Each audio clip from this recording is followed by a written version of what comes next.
It's definitely not going to be one of your pointy-roofed houses. I want to live here now. It's going to be the longest 10 weeks in history, you know, just because you want it to happen. Nobody, when they see this final thing, will expect it of us.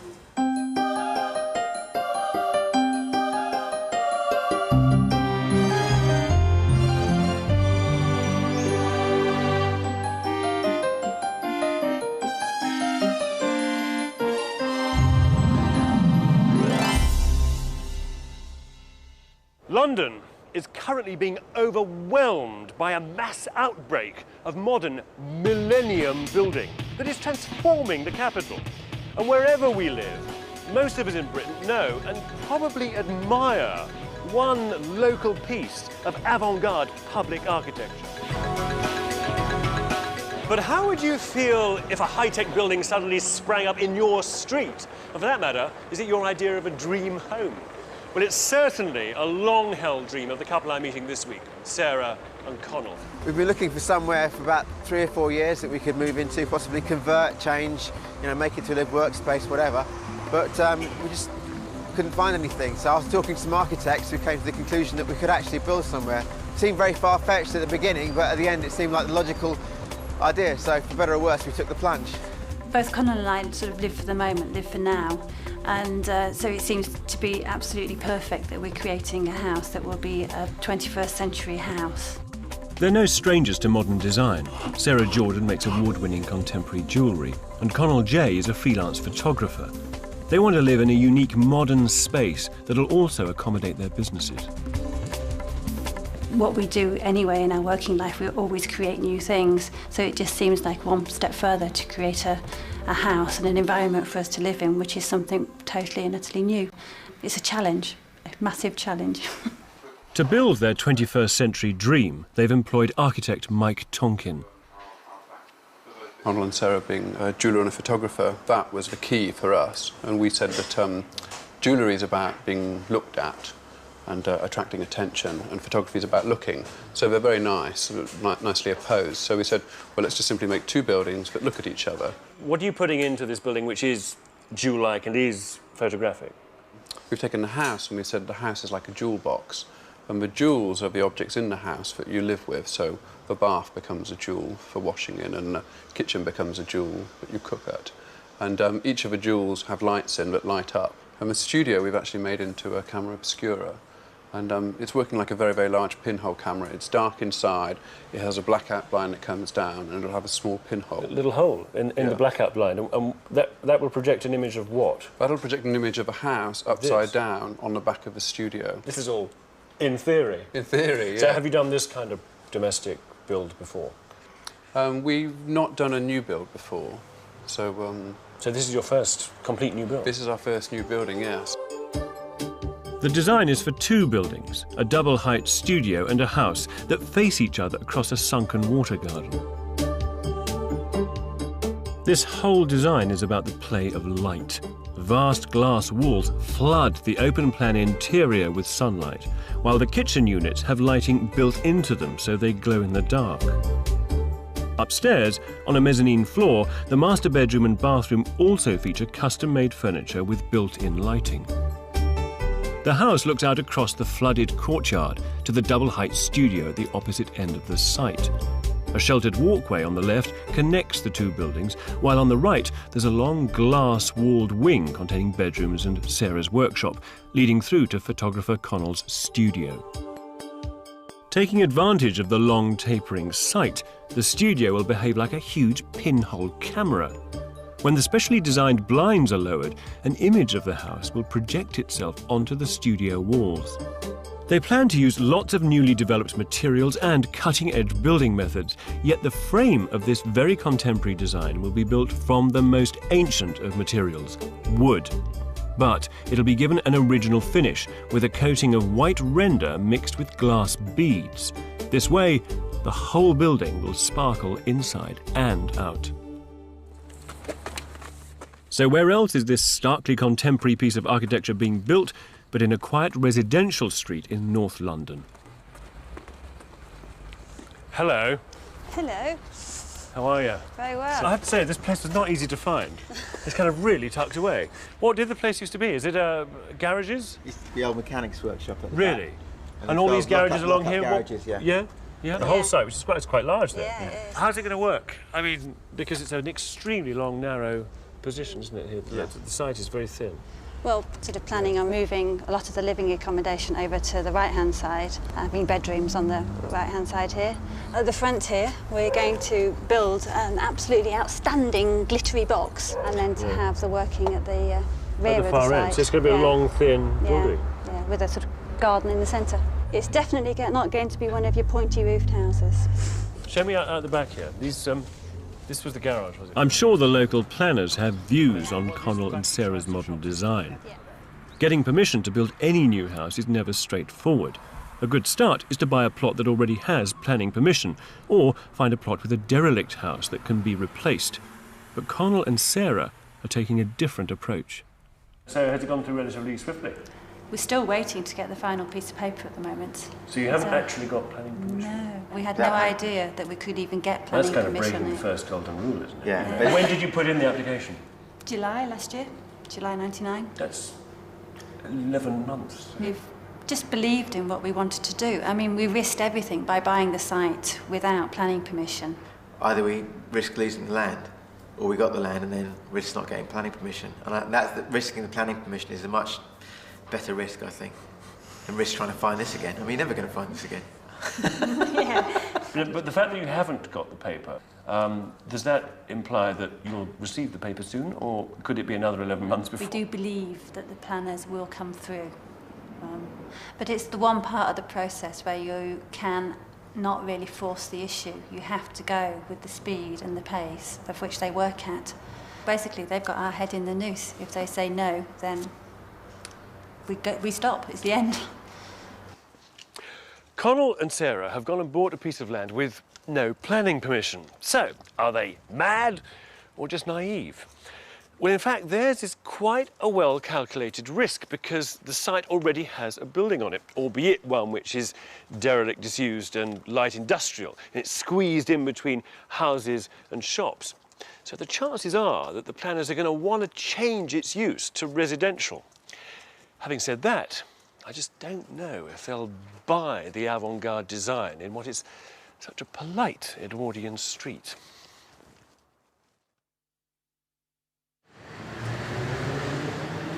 A nail-biting year after first applying for planning permission, the architect Mike gets a response. Oh, actually, I should have given you this before, really. Oh my God! I don't believe it.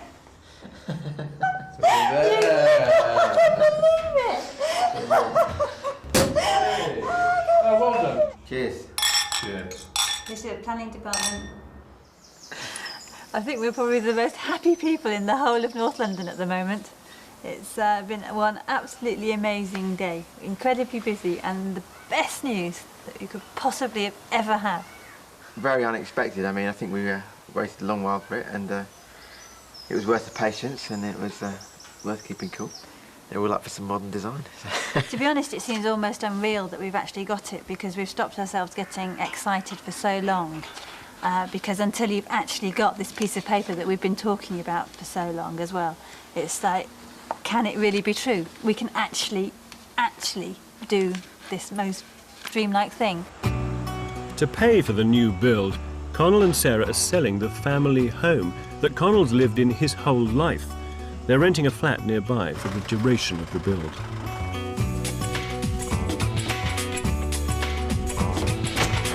It's all go now. Everything else has kind of fallen into place, and the house is ready for sale, and we found a flat to move to, and that's it. It's a green light, really. It's a major day. It's a really, really big day.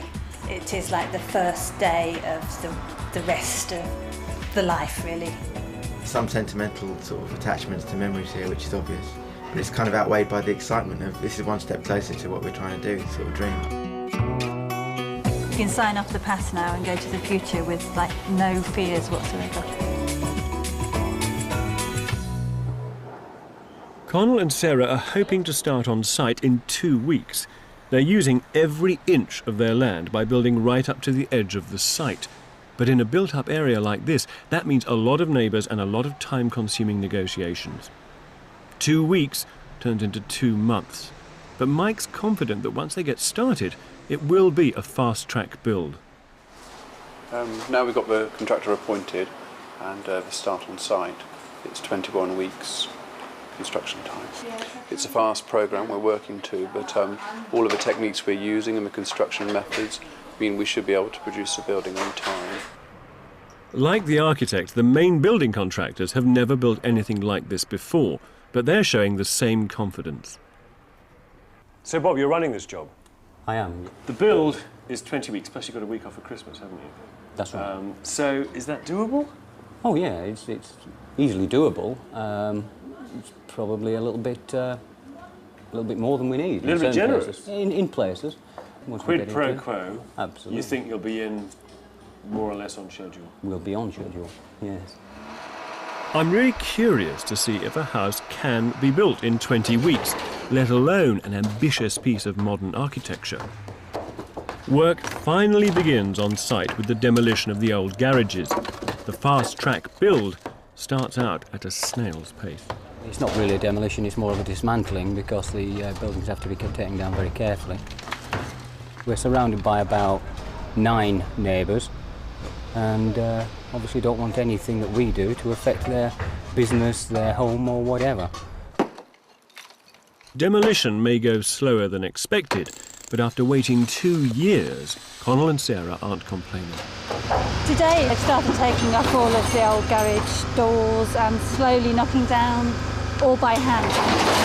Things are happening and it's moving. It's like a running elephant now. You can't get in the way, you can't stop it. But it's exciting and scary in equal measures because suddenly it's becoming a real thing. It's not abstract.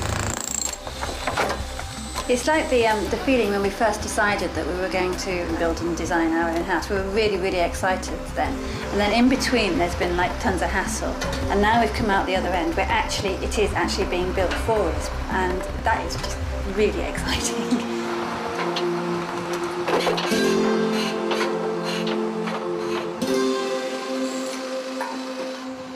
To make this a record-breaking fast build, Mike's using a series of technical innovations, some of which have never been used in a domestic build, like the steel micro piles he's using as foundations.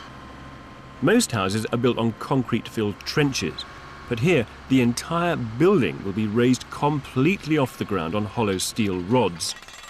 The micro piles are drilled 6 metres into the ground. Cement slurry is then pumped through them into the earth below, where it spreads and sets to form a solid base.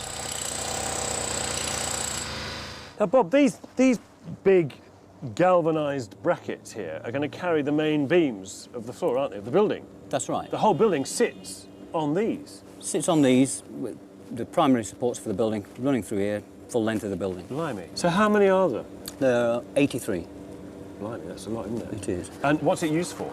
It's actually normally used for embankment stabilisation, where an embankment, I mean, recently with rail tracks floods, they've lost a lot of embankments.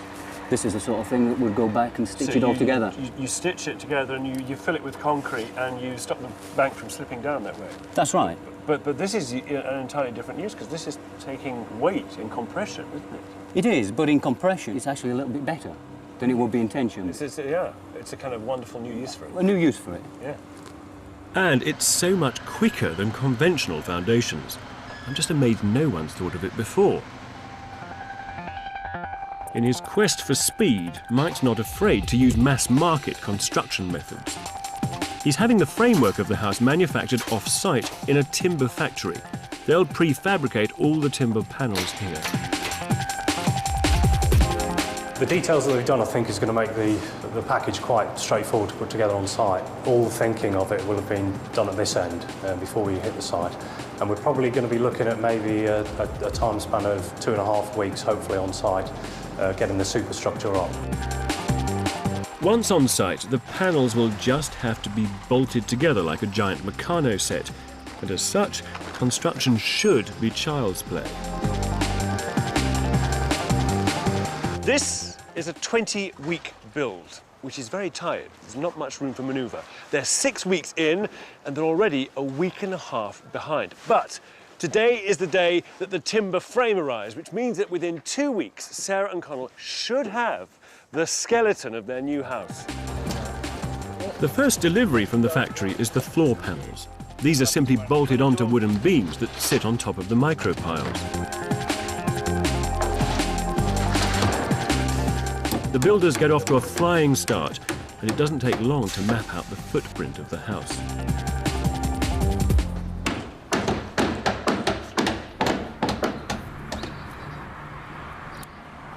Are you pleased, though, with what you've got so far? It's a great thing that sort of takes shape after it's just all been discussions and talks and papers and faxes. We went away and there were just pretty much the drains here. We came back and they started to put the whole floor pan and the piles were all there. So you could sort of see the space and where the rooms were going. And that was pretty amazing, actually. You got a real sense of how, you know, this whole size and perspective and everything. And now this is up. You get a sort of indication of the size of the courtyard, don't you? And the walkway and the rooms the size. Now you're seeing the real thing. It just, well, I want to put my sleeping bag down and come down there. I want to live here now. That's the thing, isn't it? It's like it's going to be the longest 10 or 12 weeks in history, you know, just because you want it to happen. 10 weeks may seem a long time to them, but when you're making a building, time can pass all too quickly.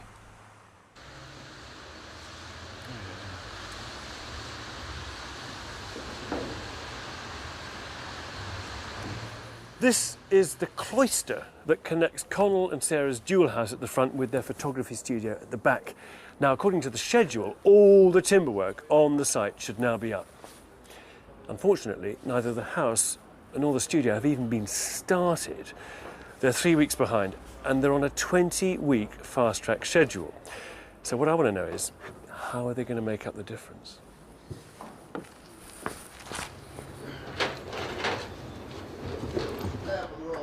So now, Mike, you're already, what, 2.5, nearly 3 weeks late on it, so why is that? It's happened a couple of reasons. The pile caps didn't get galvanised, which is a sort of silly mistake. You spec them as being galvanised? We spec them as galvanised, so they had to go into a queue to get galvanised in a galvanising bath. And that's just somebody forgetting? Somebody just forgot. I mean, the building process is thousands of people making decisions and just needs one person in that chain to somehow get it wrong, and the whole apple cart's sort of tipped. Yeah. So that's what's happened to us here. And then we're having a few problems with the timber frame, and most of it should have been here now. There are loads of panels here, but these are not the right panels. These are the roof panels, okay. But they built the roof panels first because that's the easy bit. The tricky details are on the wall panels, and so they're building those. They're slightly behind. Now, you would think that they would build the wall panels first because you put them up. I would build the difficult one first, but... well, you'd put them up first, but you want to put the floor down, and then the walls, and then the roof goes on last. Yeah. The building's very simple, but some of the joints are quite complicated. Because although the building is just two boxes looking at each other, when it's finished it'll be very seamless. A lot of the complexity is actually inside the joint, so a lot of the clever structural work is actually hidden. Now, you chose the joinery company because they came with the best quote, I guess. They were relatively cheap. Yeah, they had the best price, Yeah. Do you think, on reflection, perhaps they might not quite be up to it? It's just that it's not like a regular house. Yeah. Is it also something quite ambitious for them? I think so, and maybe it's quite complicated for them.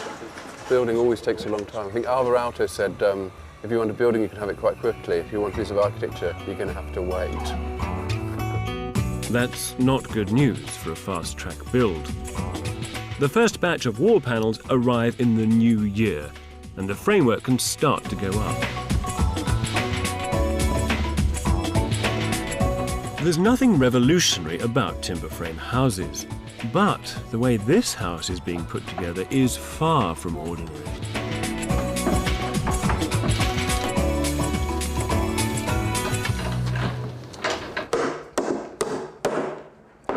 Conventional timber-panelled houses rely on a skin of plywood and a frame of thick, chunky softwood. Now, when these are nailed together, you're always going to get a degree of movement between the two. So how do builders get over that? Well, what they do is they stick loads and loads and loads of nails in. They use really solid, thick, chunky timbers. They use loads of them. And then they put internal partition walls in your house, which help brace the whole structure. But Coneyl and Sarah don't want lots of internal walls breaking up their space. They want a big, open plan house. And so to help them, the architect and the engineer have gone right back to basic engineering principles, and they've designed a system of timber framing that nobody's ever used before.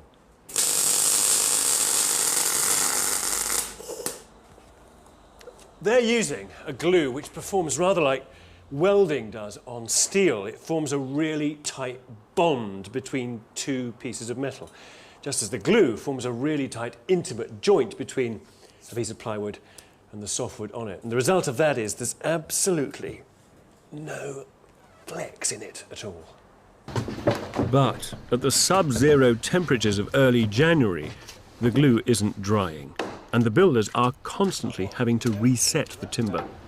On top of that, a lot of the panels are having to be tweaked on site to get them to fit. I've been working on timber frame for about 12 years now, and I've never done a timber frame house like this before in the 12 years I've worked. It's very complex. There's a lot of gluing, a lot of bolting, a lot of rebates, and it's just different than we've ever done before. It's not really going quite as smoothly as planned. Prefabricating the frame in a factory was meant to save time on site. I think basically they just maybe overlooked how much work was involved, you know, in this building, because a typical timber frame, what I call a timber frame, would basically been finished in anything from 7-10 days. As it is, assembling this framework has taken 3 weeks, and they're not even halfway. Coneyl and Sarah return in February from a business trip, hoping to find their house up.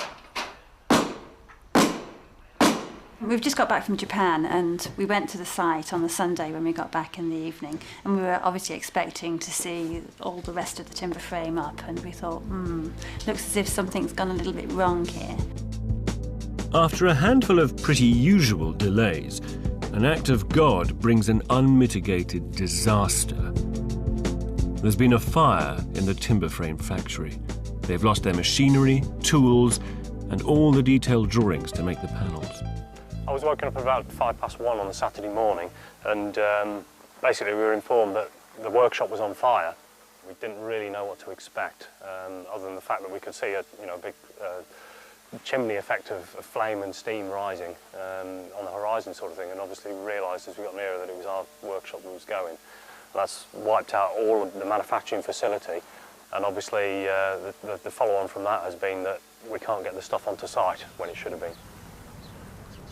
With the schedule now spiralling out of control, Mike calls an emergency meeting. So to fill you in a bit more with the news on the fire, we've lost some time, but it's obviously caused a sort of complete hiccup in the system. The fire throws the schedule completely out, and Mike's given up all hope of making up lost time. They're now looking at running a minimum 4 weeks over their programme. At least Coneyl and Sarah won't suffer financially. They've been smart enough to negotiate a fixed price deal with their contractors, which means they've agreed a total price for the build regardless of how long it takes. In one respect, it doesn't really matter because we're not dependent on having to move into the house on a certain date. But the other side, it's incredibly frustrating because we really want to be there now. Even with a few weeks delay, it's still a quick build compared to a traditional build. So that's still a good thing, but it's frustrating because you still do want to be in there, you know, and sooner the better, really. The factory pulls out all the stops and manages to deliver the remaining panels an amazing 10 days after the fire.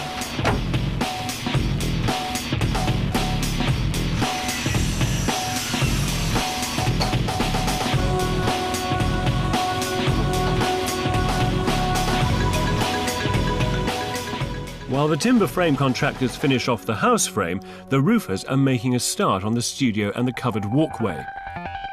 Mike's chosen another innovative technique to use on the roof, a flat waterproof membrane. This is made up of a vapour barrier that's heat-sealed to the timber roof. Once that layer's cooled, insulation's sandwiched between it and a final waterproofing surface.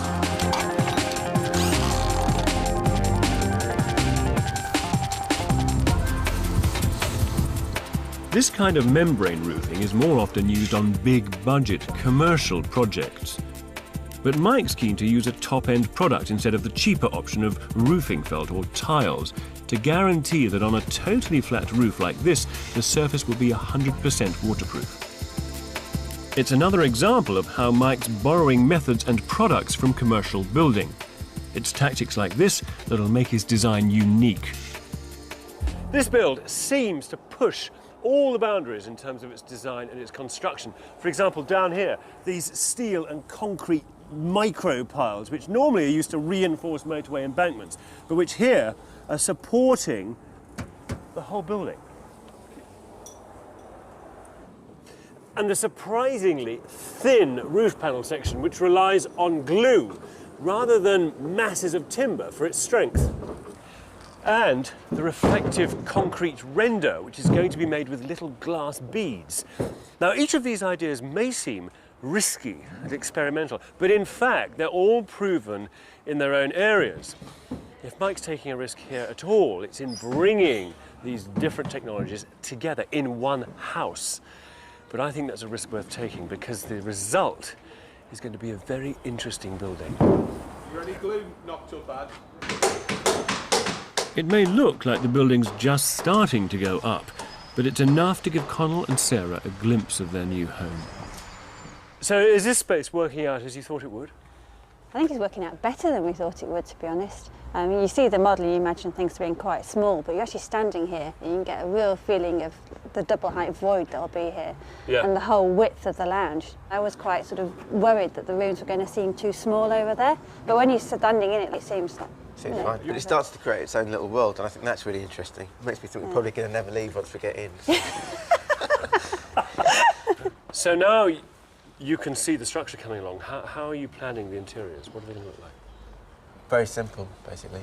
I'm trying to make something that's going to last and just be hard wearing. Will actually look better the more it gets worn. I suppose it's like a sort of interpretation of places that we've always been really happy and felt at home with. So. There's also some of the old temples in Japan. Yeah. It has like the idea of a courtyard and a very calm space in the centre, and then the rooms around the outside. So will it, in any way, look then Japanese? Will it have an Oriental quality? I think it'll have the calmness that you feel, there are certain elements. Sereness of The being idea in. of a courtyard is definitely a Japanese story, and they're definitely themes, I think, and elements and flavours, but it's not strictly trying to copy something else. If you've got a kind of clean slate to start building, you might as well go for your sort of wildest ideas, you know. Coneyl and Sarah are both frequent visitors to Japan for their work, and it's obviously an important source of inspiration for them. I went with them to look around a brand new bar in London that has a Japanese design to get a better understanding of the look they're planning. Listening to how you describe your place, I just thought there's quite a lot of those elements in this bar, no? I mean, self-coloured materials, wood, that kind of thing? I mean, the textures and the feel and the look does have a sort of similarity, but our interpretation is completely different. It's much simpler.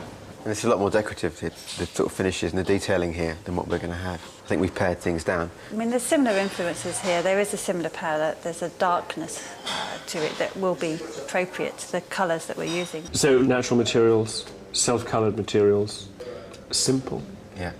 But there is an ambience here which I think is quite interesting. You know, the sort of large areas of light, you're not aware of any specific specular sort of lights either. So there's no harsh glare, there's no obvious light sources, it's a kind of gentle... The studio will be dark, but the living area will be quite light, so it should be a lot more open, but it will vary. At night time you'll have light coming from the furniture and it'll make it softer, more ambient, perhaps more intimate at night time. In the daytime you'll have the light coming from the very big windows and that should open the space out. So have two different stories going on, I think. Coneyl and Sarah's interior is inspired by more than just a love of the Far East. They have a collection of different images on CD-ROM that they gave Mike as part of the original design brief. We've made up a scrapbook of things that we've seen just from magazines or things that we photographed. I mean, these ones are actually holiday snaps. Yeah. But it was just like the atmospheres. They sort of show like the difference in textures, say from the sea to the sand to the bizarre rocks that are there. Yeah. They give you all that natural feeling. And Looking through these scrolling images, you seem to have quite a lot of early sort of modern movement architecture, don't you? Yeah. Really modernist stuff, yeah? Yeah. And then you've got all these landscapes with kind of, you know, wonderful soft natural textures. And then you've got these very formal Japanese interiors with sliding screens. So is it literally a sort of a melded sort of combination of those ideas? The whole thing, we feel, sort of ties together. Even though you have got the modern, you've got the hard, you've got the soft. It's just a whole palette which just combines. Yeah. Trying to take it forward, because it needs to be something that's of this time, and not something that's trying to repeat a previous design or a previous time or a previous solution. And hopefully, you know, that's what we're doing. We're taking the best of those things, the simple ideas. To begin with, really, we didn't realise that we could create absolutely something totally fresh from scratch. We didn't have to copy or use anything else that was there already. We could just, it could be brand new. Nobody, when they see this final thing, will expect it of us. This is like the real us. So, Mike's turning a scrapbook of holiday snaps into a cutting-edge piece of architecture. I wonder how. Well, I think when people give you images like that, it's very useful because you look at the images not as an image, but as a value. So if they show you a picture of a sort of all-white house, it doesn't mean they want an all-white house. It means they want a house full of light, for instance. Images that are about nature and the beach and the pebbles and the trees and are telling you about their love of nature and light. And in a way, those are the really important ones. I mean, I think they're much more important for me than the sort of architectural images. So I think you have to always read between the lines. To give Coneyl and Sarah the light-filled home they want, Mike's making 4 whole walls entirely out of glass.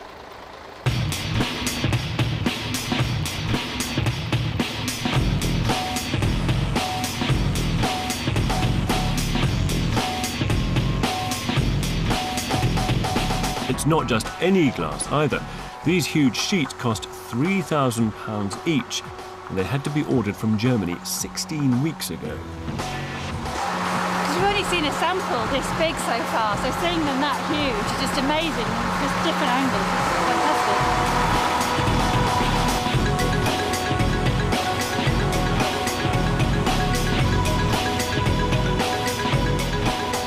Glass walls sound great, but of course, Coneyl and Sarah don't want to be on public display. So, for the wall facing the street, Mike's using another obscure product, consisting of miniature plastic tubes sandwiched between 2 sheets of glass. Because they're angled up, these tubes allow you to catch a glimpse of the sky, but prevent anyone outside from seeing in. It's taken 4 months to get this far, and the structure is only beginning to look like a house. But you can see a very daring building starting to emerge. It's March, and according to the original schedule, Coneyl and Sarah should be moving in around now. But I don't think they're going to be having their housewarming for, at least another month. Getting the builders in is always unpredictable. But here, with such an experimental project, I have to say, I'm surprised they're not any further behind than a month.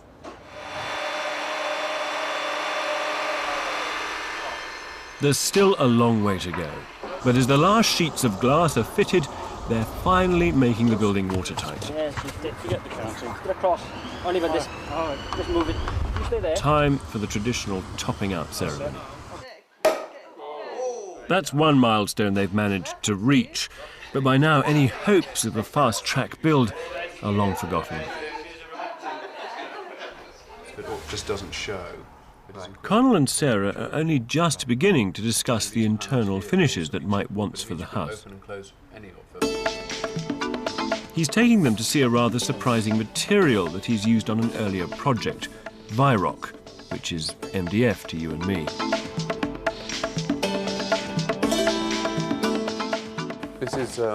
This is a Virock flooring here, and this is the floor we're going to be using in the low area in the low building, basically. This has been sanded, yeah, which is why you can see it coming through to the wood element of it as well. I like it rougher, I think. It's pretty good, isn't it? Yeah, you like it? That's good. Yeah. The colour's quite nice. It's grey, but it's got a warmth to it as well. Yeah. So this is the Virock unsanded. This material's running all the way along the colonnade and also in the low building, all the way along the side building. Inside and out. Inside and out, yeah. I much prefer this. Yeah, I but that's really what you get like with a that. stone. If you cut stone, you get Yeah. unevenness and that whole roughness, wouldn't you? Right. Yeah. So these are basically the MDF cupboards. This MDF has been stained with a emulsion that's been watered down. Right. So the idea is you can still see the texture of the MDF underneath. So you're still being sort of honest about the material, but you're transforming it slightly. I quite like the contrast, the way it defines the shape, because Yeah. you're still getting that rhythm of lines and the rhythm of rectangles, which ties into everything else. This is made of the material Phylon that we were going to use in the low building. Right. And I'm going to try and persuade you to use it again, actually, but this time on the screen in the second bedroom. I like it that it looks like ice. I mean, I think it's really... I think I'd still like to see different options though, because I'm a Okay. bit worried about the darkness of the rooms, Right. like reflecting into it. OK, I can see I'm not going to get my own way this time. I'll show you some more choices. It was really good to see the place that Mike's just recently finished. The finishes and the quality of the finishes were very, very good. Seeing material in large scales as opposed to small little swatches was really good, and you know, the size of walls or the size of floors, and just seeing the gaps between the materials, like the way rock, you know, 1 mil gap or 2 mil gap. How does it feel in an actual room? As for the exterior, Mike had planned to coat the entire building in a white render that sparkles just like a jewel, using a technique he's borrowed from a typically unusual source. I once saw some men putting white lines on the road and realised that the reason lines glow is because they have these tiny glass beads in. We then went out and found a company that was making white lines in the road, got some beads and gave them to the render company. And we did think they could just put it on like Pebble Dash, but because it's so fine, the guns that usually fire that don't work for it, so it had to be put on by hand. But innovation comes at a cost. We got the quote a couple of weeks ago, and it was basically £7,500 more than we had in the contract. As we just had some cost overruns on the drainage, I'm afraid the drainage ate my render. Because of building regulations, we've had to put double drains in at vast expense. It's actually cost us £24,000. And because of that reason, something had to go, and it was the render. Yeah, and it would look fantastic, but I think at the end of the day, we just have to make some compromises. So they've had to settle for a plain white render, but one specially designed for wooden buildings. It's a shame, because we've lost our glowing building in a way. It's the middle of April, 7 weeks after Coneyl and Sarah were hoping to move in. Indoors, the builders are only just getting round to the first fix, putting in electrics and insulation. Mike's opted for recycled newspaper that can be blown directly into the wall cavities. The plumbing and underfloor heating are also going in. The finished floors and walls, in fact, won't look much different because they're going for materials like chipboard and MDF.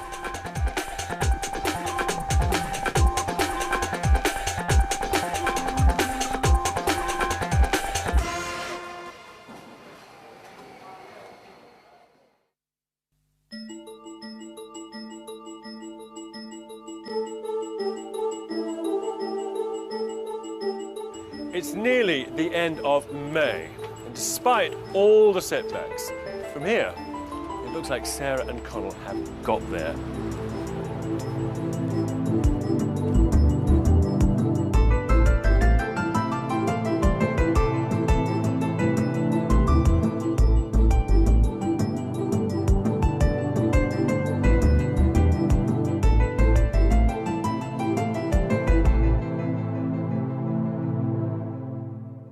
Hiya. Hi. Good to see you. How are you? Hi, how you doing? Yeah, very well. Good, good.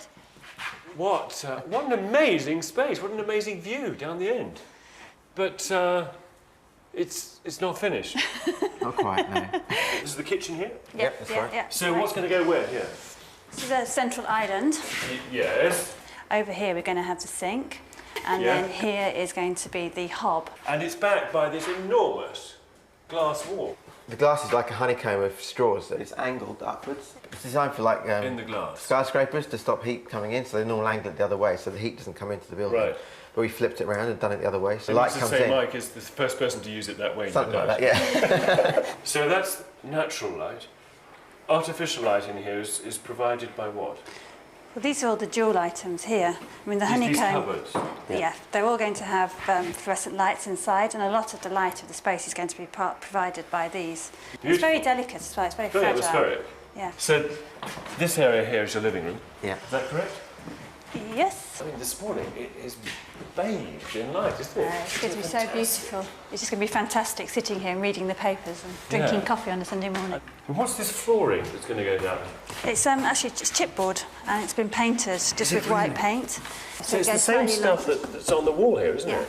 The whole of this space is all going to be chipboard. Stained white. It's a bit like Japanese paper. So that's going to fill the entire space. It's going to cover every This whole single- box will go all the way around. Glass, white, rock board, and a few jewels, and that's it, isn't it, really? And light. It's very, very simple. There's only one room above the living space, the master bedroom. Great space up here, isn't it? This is your bedroom, yeah? And bathroom. Yeah. Where's the bathroom going to go? It's going to be a bench across here with the bath set in, and then the sink next to it. So where's the toilet going? The toilet is here. It's within a jewel. It's basically a freestanding cupboard, and you can go around either side In the middle into of the the room, bedroom. stood in the middle of the room? Yeah. On this side here is the loo, and on the other side is a wardrobe. So it's a wardrobe backed onto a freestanding cupboard that you can walk all the way around, in which there is the pan. Yeah? Yes. It's the 21st century privy inside the house. You've got quite a view, haven't you, from here? I mean, downstairs it's very private, but up here you can be seen from those houses over there, can't you? Yeah. But here we've got the blind, which is going to come up, and that will give it the privacy. Well, that'll be So- just all about here, won't it? Yeah. Yeah? This will then seem like a separate room, whereas at the moment it seems like it feels as if it's part of the whole thing. It does feel like all of a sudden we're in the south of France, we're on holiday somewhere, maybe in Italy, doesn't it? Because of the amount of light that's just coming into the space. Even now, unpainted, unfinished. But despite that, it still is a one-bedroom building, isn't it, this? Well, except for the Well, there's side rooms down the side, downstairs. which are also bedrooms. And they can be bedrooms, they can be whatever you want them to But in be. conventional terms, it's a one-bedroom house. Masonette. It's a very expensive one-bedroom house. I love this view down here, It's great. all the way down that corridor. And all the way down the side here, up all these colonnade parts, we're going to grow robinia and jasmine. And from here, you look across and Yeah. Well, this is there's obviously an the exact other. mirror. You can see the rooms on the other side. Yeah. And this leads right back to the studio. This is a very different space, isn't it, to the house? It's higher ceiling than the main living area downstairs. Yeah. And what's it going to be used for? This is your studio, photography studio. Whole sort of multi-purpose space, really. Is it going to be any different to over there? It's going to be a darker finish. We're going sort of for slightly based on some of the Japanese ideas. This is like a stained MDF, which is very, very stable and solid. Now, what about the pinhole camera? Because that's the blind, presumably. For Yeah, the blind's in, so Yeah? I mean, does it work? we had a practice go with sheets of card and bits of paper. What, here? But Yeah. On the model? no, here, No, here, but here. Okay. half worked. Is there an optimum time of day when that happens? No, when it's brightest at that end, like Like now? for example.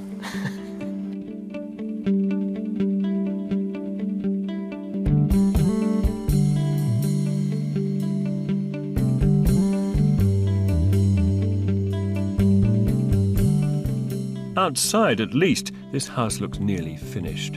The elegant, super-thin construction, the gleaming white paint and the expanses of glass all suggest delicacy and lightness. But there's more. This is an enclosed space which mirrors itself. The reflections keep presenting, like the camera obscura, new illusions of more space. But the greatest triumph of this design has to be the way the two main buildings, jewel box and camera, gaze at each other across the water, as though in love.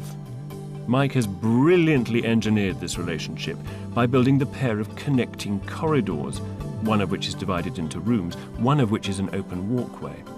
These link the main buildings and are sufficiently tall to exclude the rest of the world. In this tranquil, poised, and very romantic space, you could be almost anywhere in the world.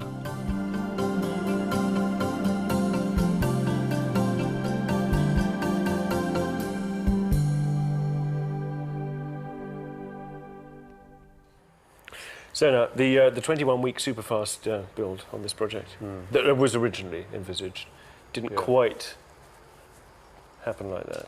It's a bit like life itself, I think. Things are difficult, so building is a really difficult process, and you know, it's a bit medieval, frankly. So what have you learned from the process? You need an awful lot of energy, and you need to put in a sort of 150%. If you want to do something that hasn't necessarily been done, you need to keep pushing and pushing and pushing. Sometimes the harder you try, maybe the harder it is because you're making your own standards. So it's hard. Do you feel that this is your house? Or is this a house that belongs to Mike that he's going to give you? It's our house. I think Mike has basically picked up on all of our sort of sensitivities and put them in here, but in his own personal way. And we're, you know, pretty much totally in tune. And I think that has been so key to this whole project. You never really had a fixed, specific budget for this job. Well, it seems to me that the projects don't really work in that way. You talk about fixed budget, and some do. But that is a fairly naive point of view, because it's like which budget are you talking about? The first budget you had when you started talking about it, the first budget it was costed at, or the first budget when people started putting real figures together? But do you know how much it's cost you so far? Have you kept a tally? Sort of. And what's it work out at? Quite a lot.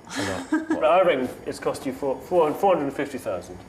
We won't be too drawn on that, but probably plus the site, I'd say. But yeah, I don't know. You're kind of in the ballpark, basically. I mean, you know, I must admit, selling's not in our mind at all. It's like, have we actually done something that we wanted to do? Will it make us happy? And that's the main thing, really. That's the most important thing. Yes. And the answer to all that so far is yes. You know, exactly. Sort of talking sometimes, and we think, God, we must be mad to do this. Why are we doing this? Our lives could have been so peaceful, and we've added on this extra stress. For about 2 years, I suppose, we've been going through all this stress. But then you think, but I really wanted to. I had to do it. Well, that's the whole creative thing, isn't it? You make something because it doesn't exist. It's like we couldn't find it, so we had to make it. Some might label this house a modernist, impersonal glass box. But forget the labels. It's actually very personal to Coneyl and Sarah. They see it as a simple, private, modest home. More importantly, they can now recognise it as the space they've always dreamed of living in. And Mike's genius has been to deliver them that intimate dream. It don't come cheap, it don't come easy, but it's well worth the wait.